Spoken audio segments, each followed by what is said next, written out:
Okay, just to set the scene on why I bought this gadget to allow me to use Android Auto and Apple CarPlay. When I first got this car last year, this 2016 version had what's called Jaguar's in Control apps, and on there the only one that was any use was Spotify, and as you can see it's gone. It disappeared late last year with no warning. Jaguar just took it off, and that was that. I did phone up and say what's going on, where's Spotify gone, and they just said it's a business decision, we're very sorry. If this car had the later 10-inch screen, this one's 8, then I may well have been able to get a software update free from the Jaguar dealers that would have put on Android Auto. But if you've got the 8-inch screen like this car and a lot of the other JLR products have, then you can't have that. So the only option is an aftermarket solution. Okay, so I'm going to make this video showing how to install a unique Auto Development Android and iPlay solution for a Jaguar F-Type in a nice box. Plenty of instructions. So this is the unit with the supplied wiring connected before installed to the car. So you've got your antenna there for Bluetooth. You've got a USB input to connect your phone if you wish. You've got the power input here, and this basically goes in line with the connector on the back of the head unit. A bunch of cables here. I don't think these are used unless you're connecting external cameras or other sources. An LCD out, so that plugs into the car, and an LCD in. So you take that from the car and plug it into this unit, and then a microphone.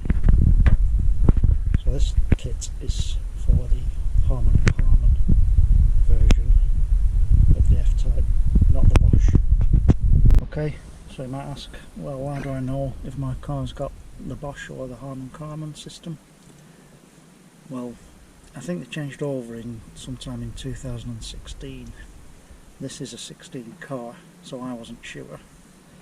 However, I believe these graphics are the later 2016 Harmon graphics. But to double check, this is a coupe. This panel between the seats, you just unclip it by pulling up the top, lifting it out of the way. Then you can see the actual back of the stereo unit there, and it's clearly labelled Harmon. And those down there are the connections we need to break into to install the unit. I'm going to install it in this space, there's loads of room there, so I'm going to somehow figure out how to best attach it in there and put the wiring in. Obviously the wiring will need to be fed into the glove box because we'll end up with another USB input in there, and then we'll have to somehow feed the microphone wire up somewhere where it can be used.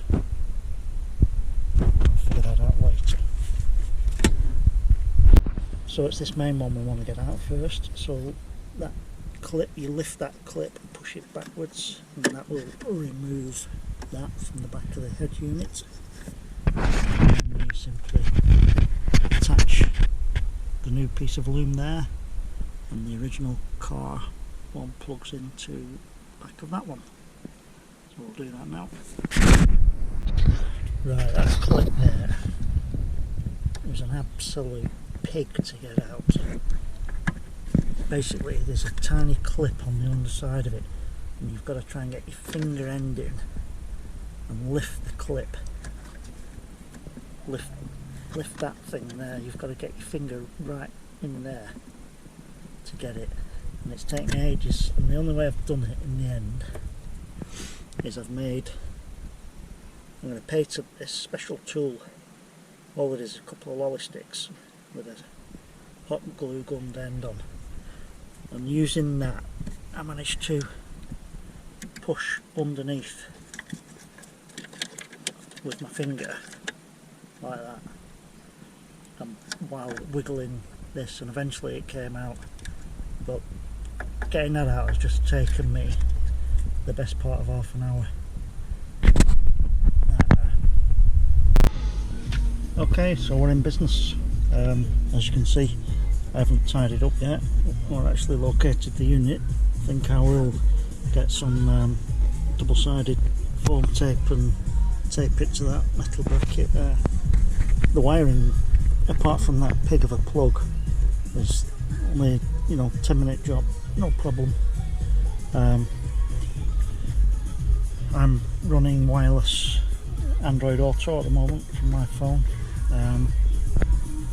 so you can see there, that's the wireless Android Auto home screen. Waze navigation or Google Maps or Spotify. You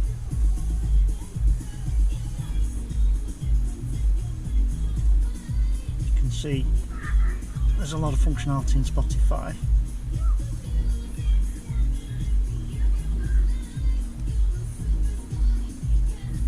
I'm still learning how to work it basically, but one of these does take you to Spotify home screen.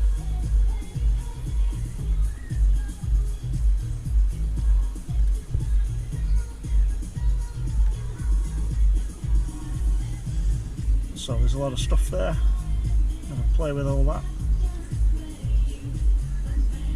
That's the home menu.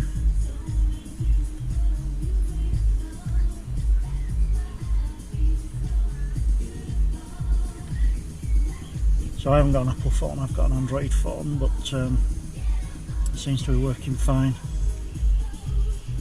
The instructions are pretty good, but it does leave you to your own devices a little bit to figure out all the menus on here. You basically have to connect it to Bluetooth, and then you do a long press on the home to get to the actual unit. But on your car's home you have to make sure that you've selected the AUX as the source.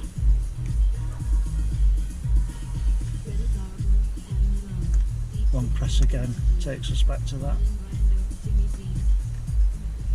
Let's come up with Waze navigation. So I'll have another play, but overall the install was very easy apart from that pig of a plug. The only things to do now is to decide where to route that microphone.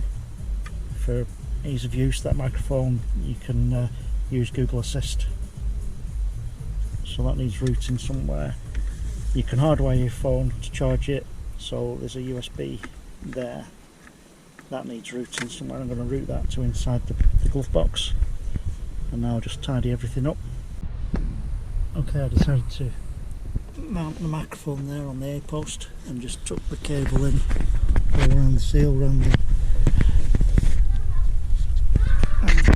coupe back window. It's just rough at the minute, but the next stage will be to take these panels out, or the ones behind the seat, just so that I can neatly connect the cable properly. At the minute it's just loose behind the seat while I figure out the proper route. Okay, so I've had the unit installed a few days now, and I've been trialling it in various ways, and on the whole I'm pleased with it. Slightly disappointed that it has the wireless capability to operate Android Auto and CarPlay. However, whenever I've been trying to use it wirelessly, it works for a little while and then just goes black screen and nothing happens. So I've reverted to using a wired connection, as you can see there, and the wired connection seems to work really well. So as you can see, that is the standard car screen, and all the functions of the standard car screen still works, including the reverse camera if fitted, and the phone and navigation.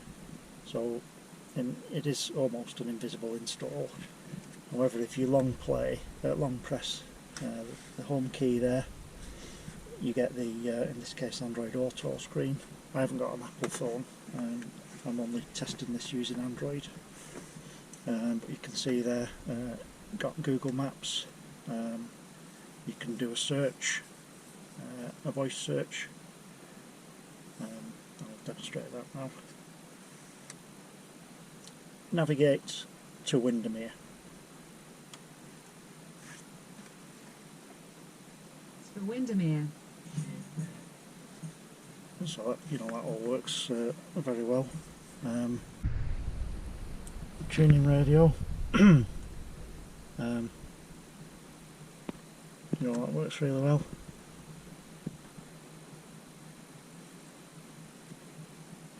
Spotify, which is what I really wanted it for. That all works. You've got quite a good setup there. You can search by using voice.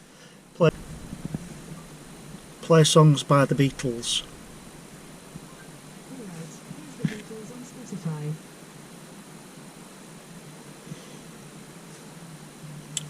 So if you do a search like that, you can list all the tracks. So Spotify works really well. I'm pleased with that.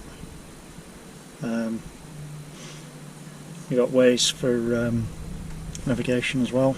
Use Waze quite a lot. I don't know that much about Android Auto. I'm assuming that you can customise the apps that show up, but the ones that do show up work well. News. Here's the latest news. Continuing headlines from BBC News at 4:12 p.m. today.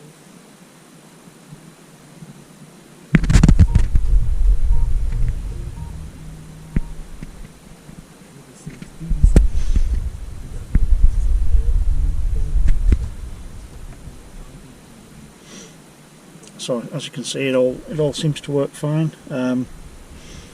A fairly straightforward install. You don't have to do anything at the front of the car. You don't have to remove the radio or the surrounds or at the screen or any of that. Everything in the coupe, in the Harmon Kardon cars, is all behind this panel. So you see this panel just pulls off, and there's the unit neatly out of the way. All the connections are down there. It looks a bit busy now, but there's only really 2 connections you need to make to the car, and they're fairly accessible, although in my case one of them was a bit of a pig. And when you've done that, basically you just have to route your microphone to wherever you want it, and a USB cable. I've routed it into this centre box, so I can store my phone in there when I'm driving. So apart from that pig of a plug, the install's probably no more than an hour, and pretty straightforward. So I'm reasonably pleased with it. It's a shame the wireless Android Auto didn't work properly. Like I say, I haven't tried the wireless Apple CarPlay, but maybe there'll be a software update. I have been in touch with the manufacturer's technical helpline, supplying the details they needed, and they suggested there may be a software update that will sort that out. I know wireless Android Auto is fairly new anyway, so it could well be my phone or software on my phone that's spoiling that. So maybe that will get better in time, but on the whole, pretty pleased with it. So I hope that helps you guys out. Cheers, bye.